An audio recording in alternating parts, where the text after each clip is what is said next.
From the KBVR TV studio on the campus of Oregon State University, this is the Beaver Sports Show.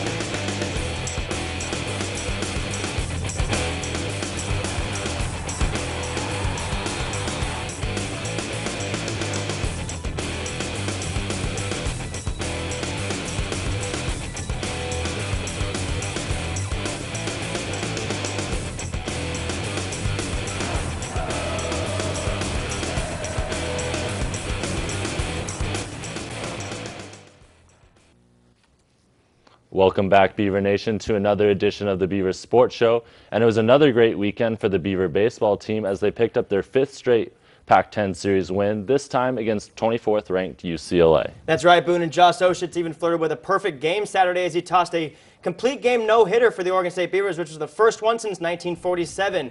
The annual spring football game was this weekend, and students and fans got to see what the football team might look like next fall at Reser Stadium. Alongside me, as always, is Rick Stella, and I'm Boone Kruger.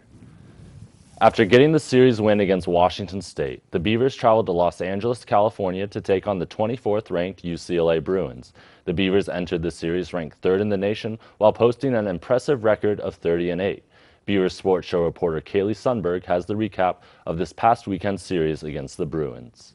The 3rd-ranked Oregon State baseball team utilized a 6-run 5th inning to overcome a 4-run deficit in the series opening victory over number 24 UCLA Friday night at Jackie Robinson Stadium.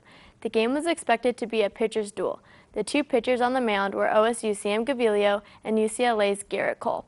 That did not turn out to be the case as the teams combined for 12 runs and 19 hits. The Beavers found themselves down 5-1 after UCLA put 3 runs on the board in the 5th. But OSU loaded the bases on Cole and made it 5-4 when Carter Bell tripled to the gap in right center.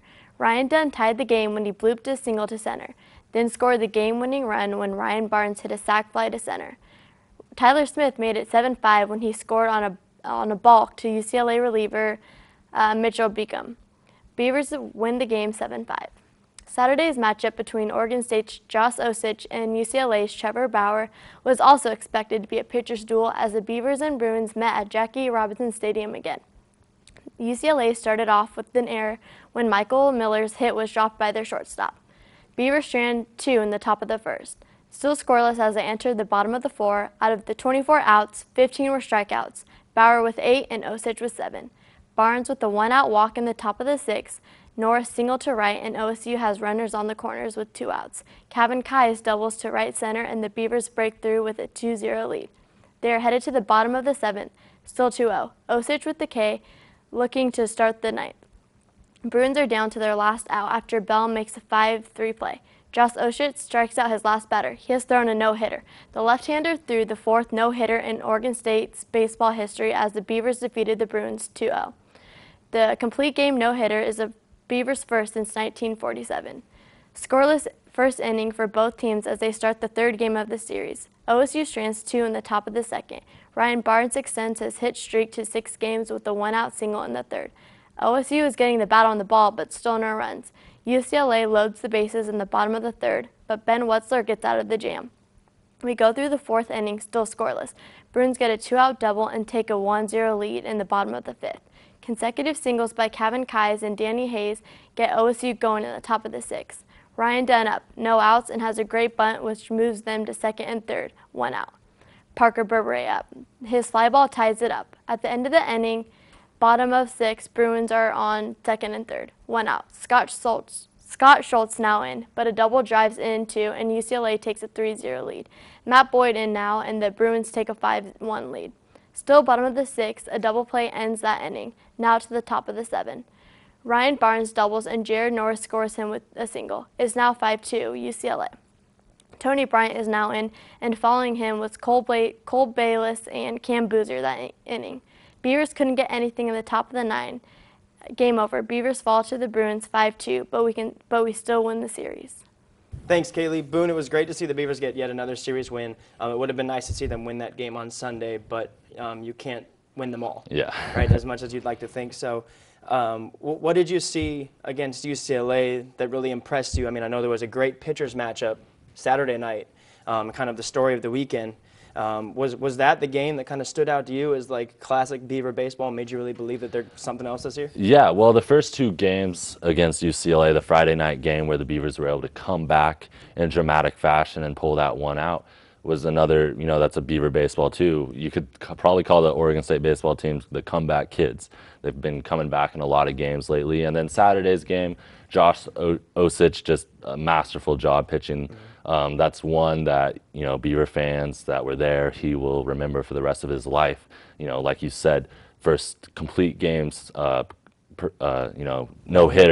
since 1947. That's just remarkable. And so, yeah, those first two games were something else for the Beavers, and definitely feels good to get that series win, especially against a top 25 team. Exactly. Aside from history being made on Saturday, can the Beavers kind of get back to what made them good and not kind of let, some of that hype get to their heads a little bit? I know that last night they lost a pretty tough game against Oregon. Can we just get past that and hope that we'll take that series away from Oregon? Or, what's going on with these guys? Oregon came to play last night. They took the motivation. There was an article in the Oregonian that really was like, is this even a game worth playing? And so I definitely think that was bulletin board material for the Ducks. And the Beavers, they just got to show up. Tuesday game against your arch rival is just as important as a Pac-10 series game. So, the Beavers are going to bounce back. This is a young team. They've proven they can do that already. They lost a Sunday game against Washington State. Some would say that was disappointing. No one wanted to see us lose that game. And then they bounced back and, got the first two wins against UCLA to win the series. So, this team, they're not going to get overconfident. That's not a Pat Casey squad. They don't do that. They're starting to get a lot of recognition across the country. I know we've seen a couple articles even on ESPN saying, look at the Beavers out west. They're making waves in the Pac-10. Down the road in the Pac-10 schedule, who's the toughest opponent remaining? Well, right now, you got to take it one series at a time. That's going to be California. And they come to Goss Stadium this weekend. And it's going to be a really tough series. California, they've been working on keeping their baseball program. California Berkeley is one of the universities, across the country, budget problems for all sports programs, and they decided to cut the baseball program. And this baseball team is fighting for their lives. Really, they are. And so this California, they're going to come into Goss. They've played really well so far, and they're going to be another challenge for OSU. I think, I like the Beavers. I like them at home in Goss Stadium, but it's going to be another tough challenge for them. Andrew Susak supposedly is just very close to coming back and joining the team. Do you think that his arrival back on the team might mess with some of the chemistry, or the guys might greet him with open arms? I think they're going to greet him with open arms. I'm not sure if he's going to come back and put up the numbers that he had before he got hurt. Another guy that will be coming back is Jake Rodriguez, expected to be at the same time. What this really does is what Jake does. He provides that depth, and he's been playing in the infield before he got hurt, and he was also a catcher. So this is just going to be providing depth for the Beavers. I would imagine Andrew Susak would work back into the mix and get the starting catcher's job because he's just such a great bat that you don't want him out of the lineup. Meanwhile, Parker Burberry also probably will keep his place, I would assume. We're going to take a quick break here at the Beaver Sports Show. When we come back, we're going to take a look at how the football team did at the spring game last Saturday.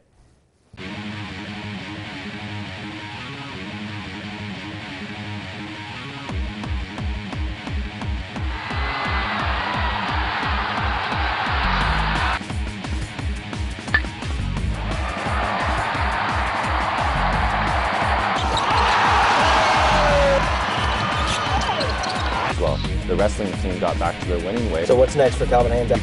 Where we show the world watching the Beaver Sports Show on KBVR. The annual spring football game was played this past Saturday, and entering the spring, there was a lot of question marks surrounding the upcoming football season. Who would take over for All-Pro running back Jaquiz Rogers, and who would fill in on the D-line now that Stephen Pye had gone pro? With football just 4 months away, Beaver Nation was hoping these questions would be answered during the spring game. Sports Show reporter Courtney Cassette has more. Vaz hands the ball up the middle to running back Ryan McCants. McCants had 16 carries for 57 yards on the day. But the biggest surprise of the afternoon was freshman tight end Connor Hamlet, who had this catch down the sideline. Hamlet added this catch to make his total 11 catches on the day for 153 yards. Sophomore Cody Vaz went 19-32 with 234 yards, including another pass to the big target Hamlet. Vaz attempts a nice pass to freshman wide receiver Obum Watchum for a near touchdown catch.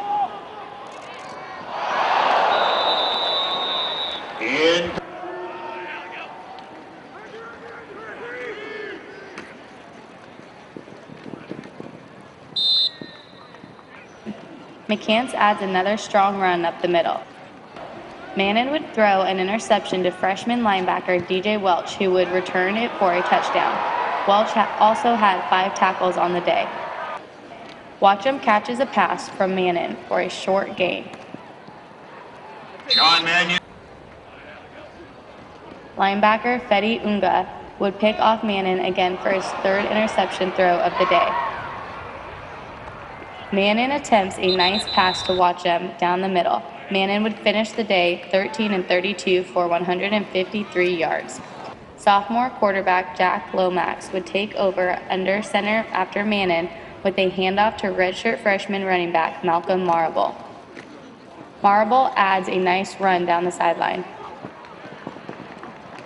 Lomax would attempt a deep pass down the middle that fell a little short of his receiver.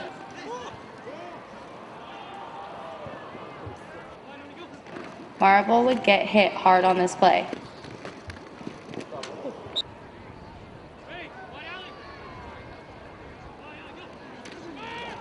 But would bounce back the next play with a 65-yard touchdown run to end the game. You know what? I thought Cody Daz really looked sharp, especially early. I thought it dwindled down a little bit when we got into the red zone scrimmage, and I think that, you know, he tried to force too many balls into the end zone instead of just taking it and getting the ball out of his hands. But I thought prior to that, a lot of good stuff on 3rd down conversions, and he made a lot of good plays, I thought. And so did Mannion, but Mannion did the same thing. I think once he decided to make a quick decision and throw the ball, he threw some great balls.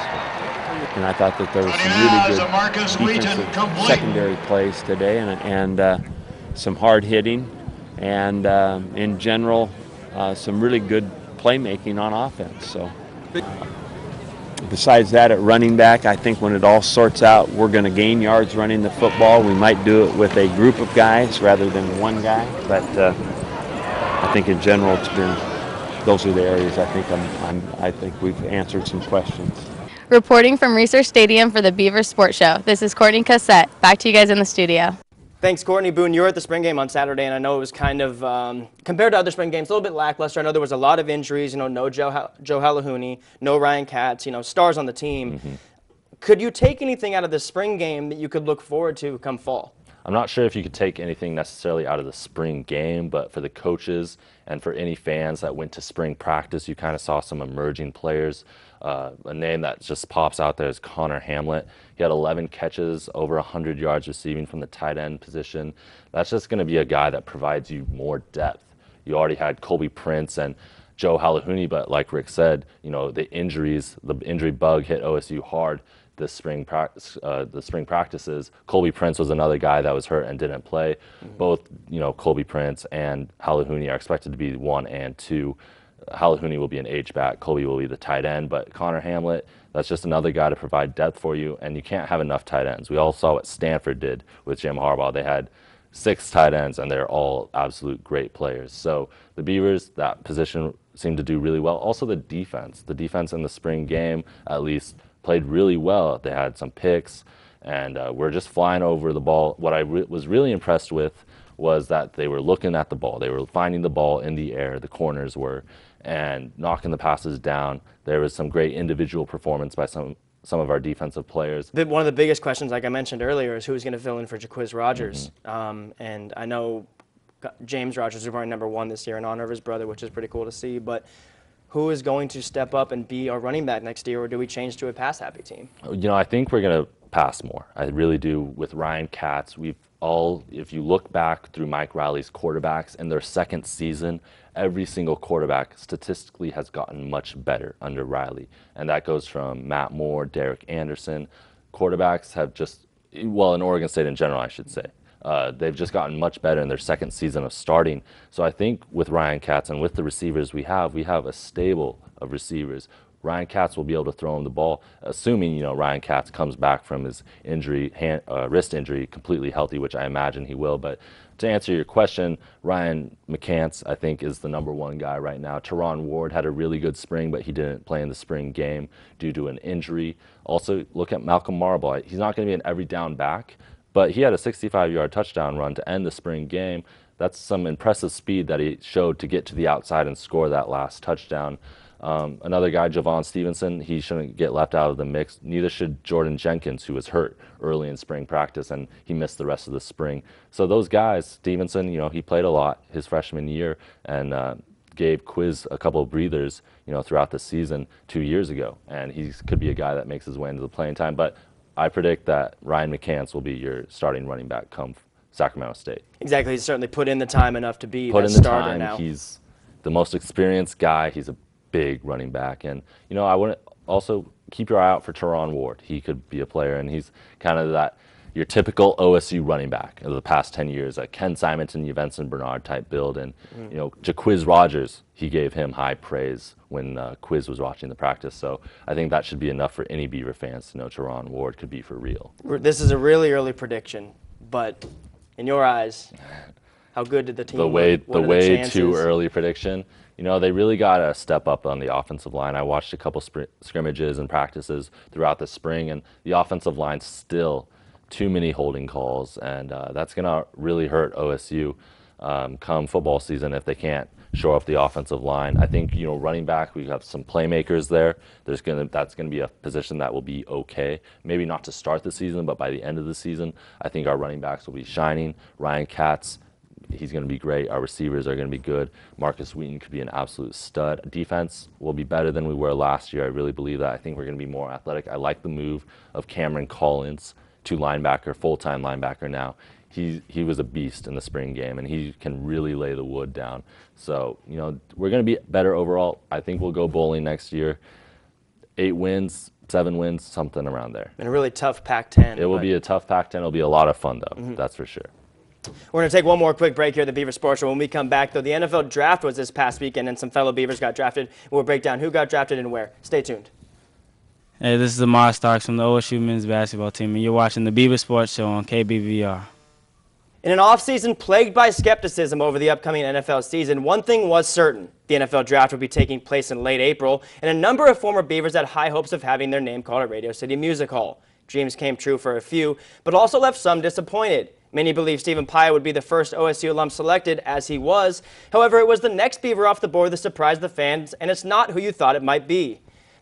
Boone, when Gabe Miller got taken in the draft this past weekend, what was the first thing out of your head? Was it, where's Jaquiz? Did he get taken I was yet? actually watching it in the press box right before the spring game, and I thought I read it wrong.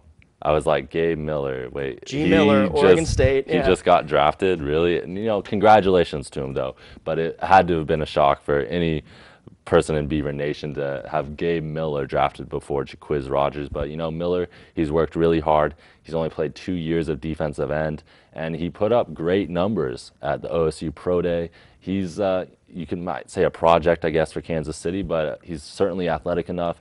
He has a nose for the football, and, congratulations to him. He's worked extremely hard throughout his entire career here at OSU, been one of the best team players, you could say, by switching positions, and he had to deal with some injuries right coming out of high school before he could even step foot on the OSU football playing field. So, congratulations to him.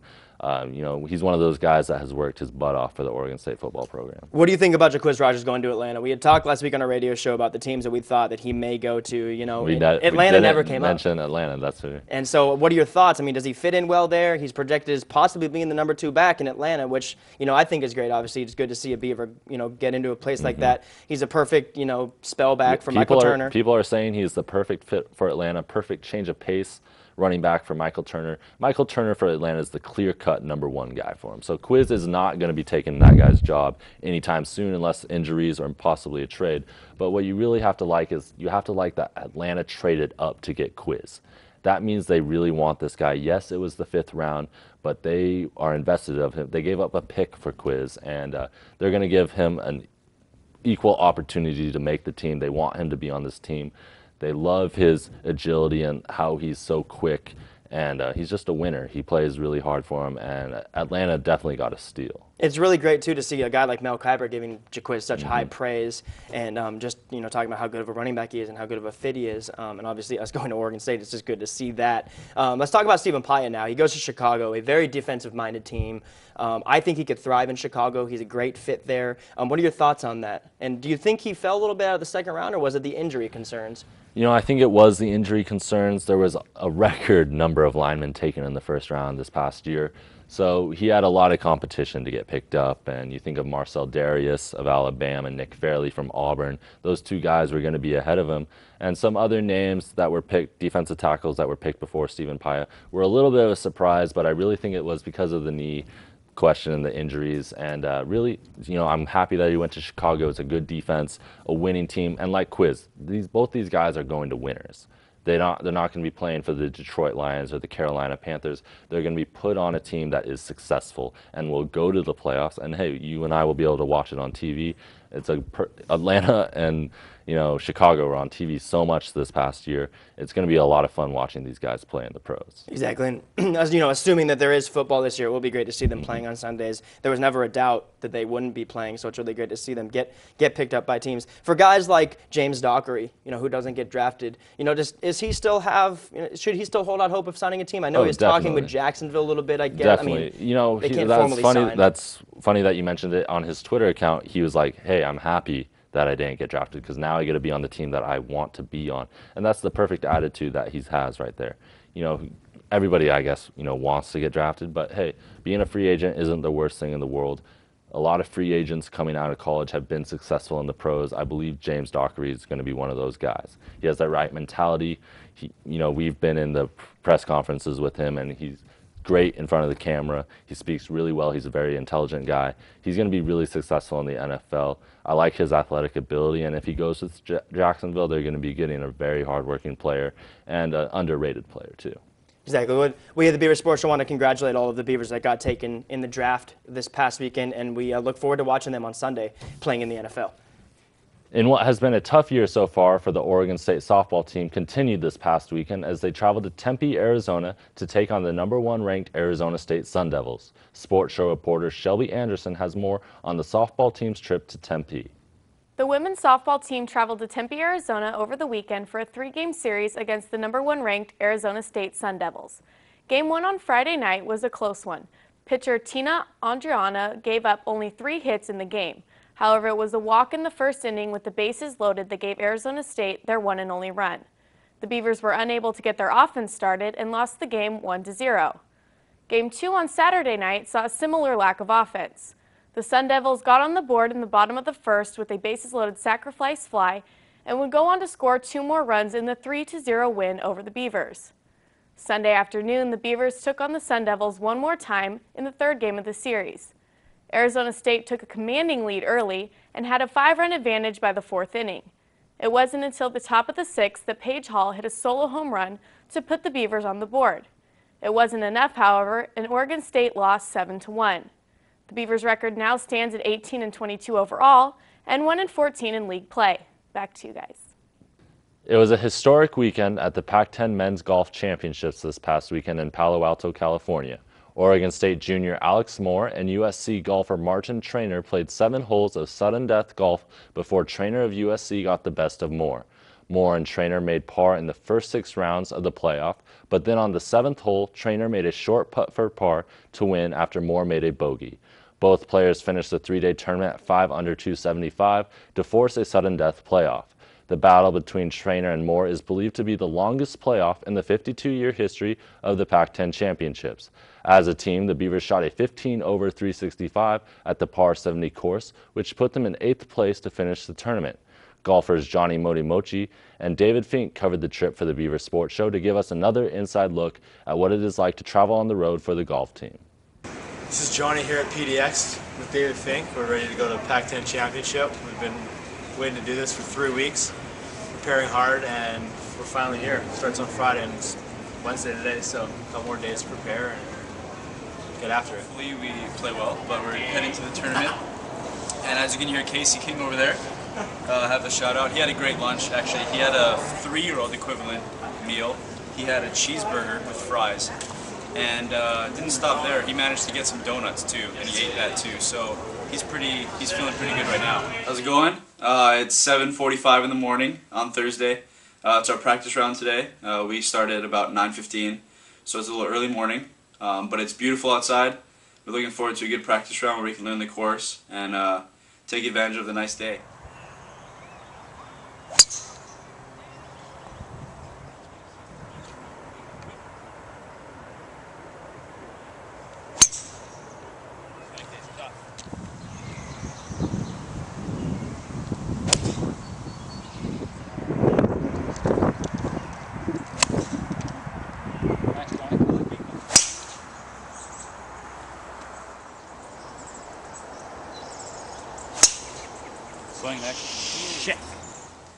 Hey, it's 6:50 in the morning, getting ready for our first round. We had a really good practice round yesterday, and just getting ready to go in the van.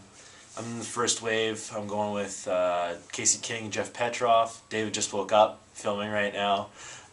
So we're ready to go and get after today. We're playing 2 rounds. Hey, it's 7:45 on a Saturday morning, getting ready to go out to our 3rd round today. After we played 2 rounds yesterday, we played, I'm going to say not that great.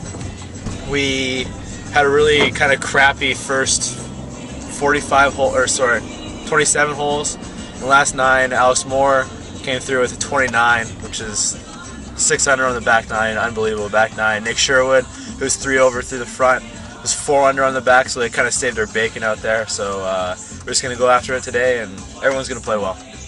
Saved our bacon? Saved our bacon, yeah. I'm tired of saying, you know, we're ready, we're going to do it. So today, I'm saying it firmly that we're going to do this because I'm pumped, I'm ready. We're right in the pack, we're right in the middle of the Pac-10, like the leaderboard. We're in tied for 6th, so it's our day to just show everyone what we got. And I, for one, am fired up and I'm ready. I know Jeff is, and now we'll turn it over to Coach to say a few words. Okay, well, we're just headed to the course. As you can see, Jeff, you want to show them we're entering Stanford University here? On our way to the course for the 3rd round. So, as David said, we're ready for a good day.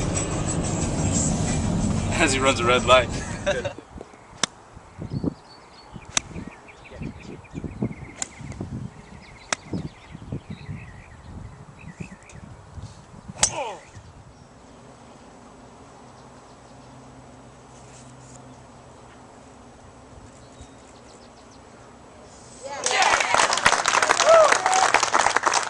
Hey guys, after the day today where we played not that great, Alex Moore right now played really well, shot even, and is in the 5th playoff hole.